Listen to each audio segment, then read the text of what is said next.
Nick, when you first came to the organization, you talked about how this city, this team felt like it was really going to be a good fit for you with your style of play. Over the course of the year, how do you think the fan base really kind of accepted the way you played? I hope they liked it. But no, I said it multiple times. I think it's just, dude, I had the opportunity of signing where I wanted, and just the style of how the city is, not just the team, and I think it was an easy choice, and I'm really happy of what happened. Obviously, we want more. I think we had some good spurts this year. I think we proved that we never quit in this team, and the city is behind us. That's for sure.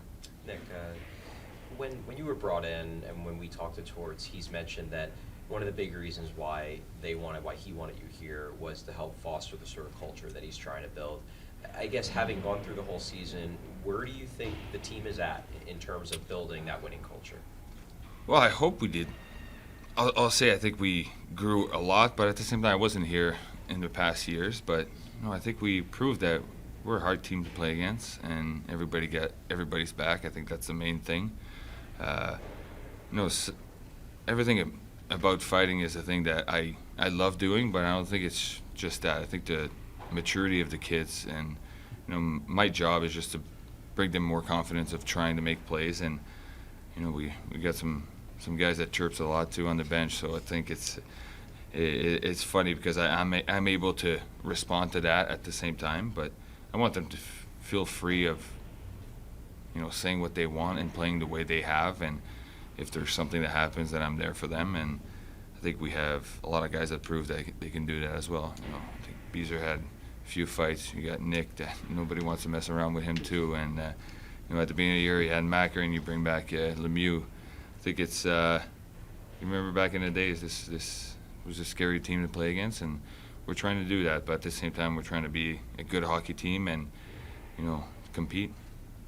There's been a lot of talk about rebuild and this can take time.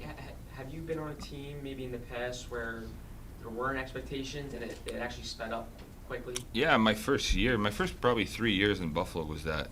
When I got traded from LA to there was when they moved everybody, so it was kind of a restart everything. I'm not here to lie either. It's not fun. You want to have success. Last year for me was the first time tasting the playoffs. That's where as soon as you taste it a little bit, it's unbelievable, and especially what you can bring to the city, and especially here. I've watched a lot of hockey, playoffs hockey, and that's where you want to be. But it's not fun. But I think we have the group to turn it around quicker than probably people think. I think you look at the standing; it's not great, obviously, but we had some good spurts, and I think we were young. I think we matured a lot this year at the same time, but that's how hockey is. It's going to be a long summer, but next year everybody starts at 0-0-0. Speaking of the way the team's kind of grown, you didn't really have an association with a lot of these guys coming in here your first year. From game 1 to game 82, which of the younger forwards do you think maybe, in your mind at least, took the biggest steps? Could be a couple of guys, or just young players in general. I don't even think it's just a couple. You can name how many career highs guys had, and obviously young kids that are playing their first year. You got Casey that had unbelievable season, and he was put in situations that even older guys don't even get in there, and he did a great job. You got Tipper, you got Frosty. I think Beezer's still young, so I think everybody just did something. Yorkie came up from having to go through the sent down at the beginning of the year to proving that he's a guy that can play in this league. And I think everybody brought something. Obviously, everybody's going to say we want to do more. For me personally, did I have a good year? I don't look at stats. I wish I could do more. But I think we took some steps in the right direction. You mentioned, obviously, you don't look at the stats, you don't look at goals or points or anything, but this team has always been, for a while, a close-knit group. How much did it mean to you that when you do score and the reaction that the bench does give you?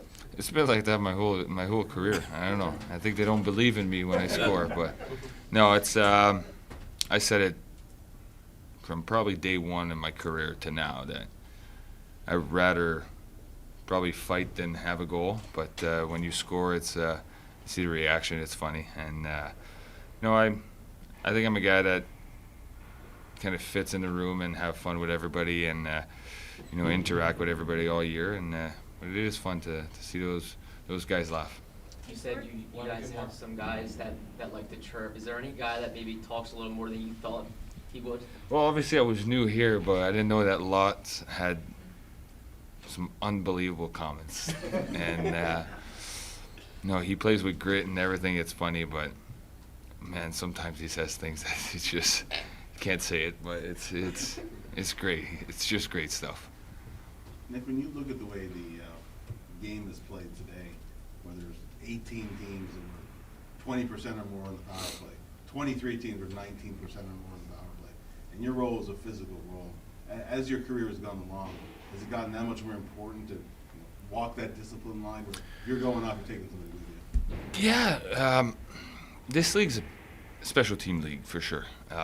Even in the playoffs, you'll see. I think who's number one on the PP? Edmonton. Like, you don't want to go short. And I think our meetings when we played them was to stay out of the box. And I think last game we played against them, that's what killed us. But no, I'm lucky enough that my whole career, I do have a lot of penalties, but I have maybe less than 5 minors. So I think I know when it's time to hit. I know that kind of late hit, I've never really got a penalty on that. But no, my rule never changed. I think I got into the league and knowing that there's a certain line that you can cross and can. And obviously when I cross it, I want to try to bring somebody with me so we're not short. But no, it is a special team league, and you got to be at the top. I think this year was a struggle for us on both ways, penalty kills and power play, and those are things that can save you games. Thanks, Nick. Thank you. Appreciate it.